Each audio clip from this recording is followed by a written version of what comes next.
ঢেঁড়স দিয়ে যে এরকম ইউনিক আর মজাদার নাস্তা বানানো যায়, এই নাস্তাটি বানানোর আগে তো জানতামই না। আসসালামু আলাইকুম বন্ধুরা, কেমন আছেন? আশা করি সবাই ভালো আছেন। নতুন আরও একটি ভিডিও দেখার জন্য সকলকে আমন্ত্রণ জানাচ্ছি।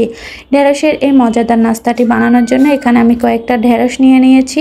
এবার এগুলোকে ভালো করে আগে থেকেই ধুয়ে নেব। ভালো করে ধুয়ে পানিটা শুকিয়ে তারপরে একটি ছুরি দিয়ে কেটে নেব। মাঝখান দিয়ে কেটে দিচ্ছি। কেটে তারপরে এর উপরের যে অংশটা সেটা আমি ফেলবো না, এটা রেখে এখানে ছুরি দিয়ে চারপাশটা এরকম চিকন করে কেটে নেব। ভিডিওতে দেখে নিশ্চয়ই বুঝতেই পারছেন।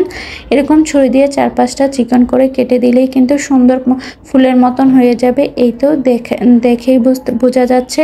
আর অপর পাশটাকেও ঠিক এইভাবে একই রকম করে চিকন চিকন করে কেটে নেব। আর এটা যত করে সুন্দর করে চিকন করে কেটে নেওয়া যাবে আর দেখতে কিন্তু ততটাই সুন্দর লাগবে, ফুলের মতন চারপাশটা দেখা যাবে। তবে বেশি কাটতে যাবে না, বেশি কাটতে গেলে কিন্তু এই যে এরকমটা এটা ছুটে যেতে চায়। তাই এই পাশটা এরকম রেখে হালকা একটু কেটে দিলে উপরটা সুন্দর ফুলের মতন ছড়িয়ে থাকবে। আর এই ঢেঁড়সটা কিন্তু কয়েকদিন ফ্রিজে ছিল, তাই এমনটা দেখাচ্ছে। অনেক সময় ঢেঁড়স বাসায় রাখলে দেখা যায় খেতে ভালো লাগে না, ঢেঁড়স রান্না করলে কেমন একটা আশ লাগে। তো সেক্ষেত্রেও কিন্তু এই ঢেঁড়সগুলো দিয়ে এরকম বানিয়ে নিতে পারেন, খেতে কিন্তু খুবই ভালো লাগবে। এইভাবে আমি সবগুলো একই পদ্ধতিতে ছুরি দিয়ে কেটে নিচ্ছি। আপনাদের যদি ছুরিতে কাটতে অসুবিধা হয় সেক্ষেত্রে বটি দিয়েও কাটতে পারেন, তবে আমার কাছে ছুরি দিয়ে কাটতে বেশ সুবিধার মনে হলো। এইভাবে সবগুলো ঢেঁড়সই আমি কেটে নেব। এটাও আরেকটি আমি কাটি দেখে দিচ্ছি। এটা আসলে খুবই সিম্পল, এটা দেখানোর কিছু নেই, তারপরেও দেখিয়ে দিলাম। এটা যে যার পছন্দ অনুযায়ী কেটে নেবে। আর ভিতরের বিচিগুলোও কিন্তু একদম ফালানোর প্রয়োজন নেই, এই বিচিগুলো সহই কিন্তু কেটে নেব। এটা আসলে ঢেঁড়স দিয়ে সবসময় একরকম ভাজি বা রান্না খেতে কিন্তু একদমই ভালো লাগে না। তো এরকম ইউনিক কিছু নাস্তা হলে মাঝে মধ্যে কিন্তু মন্দ হয় না। এটাও আমার সবগুলো ঢেঁড়স একদমই কাটা হয়ে গেছে। এবার এর মধ্যে পরিমাণ মতন লবণ দিয়ে দিব আর দিয়ে দিব হলুদের গুঁড়া, মরিচের গুঁড়া। এটা জাস্ট ঢেঁড়সটা একটু মজার জন্য দিয়ে দিচ্ছি। আপনারা এই সবগুলো উপকরণ দিয়ে ঢেঁড়সটা একটু আমি মেখে নেব। এতে করে ঢেঁড়স খেতে খুবই ভালো লাগবে। ঢেঁড়সের ভিতরের যে অংশগুলো আছে এগুলো দিয়ে হাত দিয়ে একটু মেখে দিতে হবে। তারপর আমি বেসনটা তৈরি করে নেব। এখানে এক কাপের মতন বেসন নিয়ে নিয়েছি। এর মধ্যে শুকনা যে উপকরণগুলো আছে সবগুলোই দিয়ে দেব। মরিচের গুঁড়ো, হলুদের গুঁড়ো, জিরের গুঁড়ো, তারপর পরিমাণ মতো লবণ।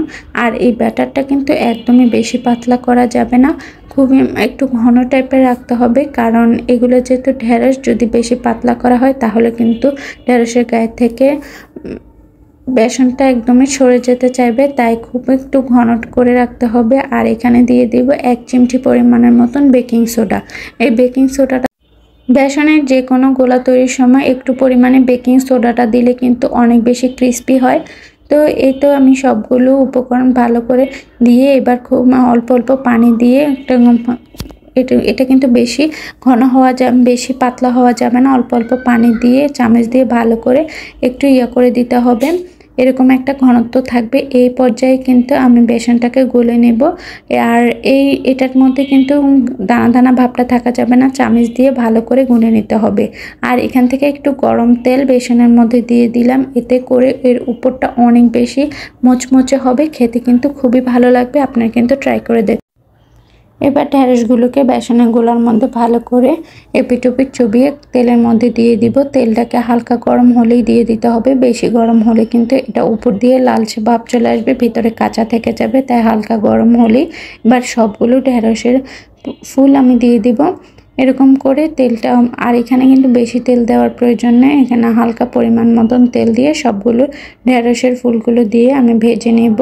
আর চুলার আঁচটা একদম মিডিয়ামে থাকবে। যদি বেশি বাড়িয়ে দেওয়া হয় তাহলে দেখা যাবে বা উপর থেকে লাল হয়ে যাচ্ছে বা মুচমুচে হয়ে যাবে আর ভিতরে ঢেঁড়সটা কাঁচা থেকে যাবে। যদি চুলার আঁচটা একটু কমিয়ে ধৈর্য নিয়ে ভাজা হয় তাহলে ঢেঁড়সটা খুব সুন্দর করে সিদ্ধ হয়ে যায়, সেক্ষেত্রে খেতে কিন্তু খুবই ভালো লাগে। তো এই তো এপিট ওপিট লাল করে আমি ভেজে নেব। এটা আসলে দেখানোর কিছু নেই।